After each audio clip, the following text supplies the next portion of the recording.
ക്രമക്കേട് ആരോപണങ്ങളിൽ PSC ആടി ഉലഞ്ഞിരിക്കെ നിയമനങ്ങളെക്കുറിച്ച് പരാതി ഉന്നയിച്ചയാളുടെ മനോനില പരിശോധിക്കണമെന്ന വിവരാവകാശ മറുപടി വിവാദത്തിൽ 2025 ക്രമക്കേടുകൾ സംബന്ധിച്ച് പരാതി നൽകിയ കാസർഗോഡ് സ്വദേശി ശില്പരാജിനാണ് പൊതുഭരണ വകുപ്പിലെ ഉന്നത ഉദ്യോഗസ്ഥൻ മനുഷ്യത്വഹീനമായ മറുപടി നൽകിയത്.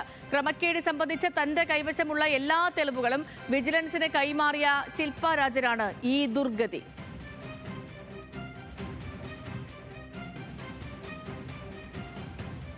PSCയിലെ പരീക്ഷാ ക്രമക്കേട് കേരളത്തെ ഉലയ്ക്കുന്ന ചർച്ചയായി വളർന്നിരിക്കുകയാണ്.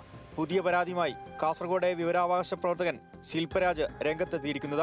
2025 ജനുവരിയിലാണ് PSCയിലെ തട്ടിപ്പ് സംബന്ധിച്ച് തനിക്ക് കിട്ടിയ തെളിവുകളുടെ അടിസ്ഥാനത്തിൽ വിജിലൻസിന് പരാതി നൽകിയത്.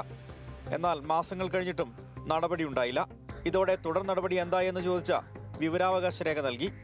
ഇതിനുള്ള മറുപടിയിലാണ് പൊതുപ്രവർത്തകന്റെ മനോനില പരിശോധിക്കണമെന്ന് പൊതുഭരണ വകുപ്പിലെ ഉന്നത ഉദ്യോഗസ്ഥൻ രേഖപ്പെടുത്തിയത്. ഔദ്യോഗികമായി പരാതി നൽകിയിട്ടും നടപടിയെടുക്കാത്ത PSC എന്തുകൊണ്ട് മൗനം നടിച്ചുവെന്ന് പുതിയ സാഹചര്യത്തിൽ വ്യക്തമാകുന്നുണ്ടെന്ന് ശില്പരാജ് പറഞ്ഞു. ഒരു AVC ഉദ്യോഗസ്ഥൻ, എനിക്കൊരു PRDയിലൊരു ഉദ്യോഗസ്ഥനാണ്, ഒരു ഹയർ ഒഫീഷ്യലാണ്. ആളാണ് എഴുതിയിരിക്കുന്നത് എനിക്ക് മാനസിക രോഗമുണ്ടോ എന്ന് സംശയിക്കുന്നുണ്ട് ഇങ്ങനൊരു പരാതി കൊടുത്തുകൊണ്ട്. ഇതൊക്കെ കാരണം ഈ PSCയിൽ ഇങ്ങനെയൊന്നും ഇടപെടാൻ ഇല്ലെങ്കിൽ ഒരു ബാഹ്യസ്വാധീനം ചെലുത്താൻ പറ്റില്ല നമുക്ക്. പക്ഷെ എന്നിരുന്നാലും എനിക്ക് പ്രത്യേകം പറയാനുള്ളത് ഈ PSCയിൽ എനിക്ക് ഐഡൻറ്റിഫൈ ചെയ്യാൻ പറ്റിയില്ലെങ്കിൽ ഞാൻ റിപ്പോർട്ട് ചെയ്തതിൽ ശശികാറ്റിൽ പറഞ്ഞുള്ളൊരു കാര്യം, ഇൻ്റർവ്യൂ ബോർഡിലാണ് ഇവർ ഒരു ക്രമക്കേട് നടത്തുന്നത്. ബാക്കി പരീക്ഷയിലൊക്കെ മാർക്ക് കൃത്യമായിട്ട് ചിലപ്പോൾ പോകാം. ആധുനിക രീതികൾ ഉപയോഗിച്ച് സോഫ്റ്റ്വെയറുകളിലാണ് PSCയുമായി ബന്ധപ്പെട്ട എല്ലാ വിവരങ്ങളും ശേഖരിക്കുന്നതും സൂക്ഷിക്കുന്നതുമെന്ന് വിശദീകരിക്കുന്നുണ്ട്. ഇതെല്ലാം തികച്ചും സുരക്ഷിതമാണ്. മാതൃകാ സ്ഥാപനമായ PSCയെ മനഃപൂർവ്വം സംശയത്തിന് നിഴലിൽ നിർത്തുകയാണെന്നും വിവരാവകാശ മറുപടിയിലുണ്ട്.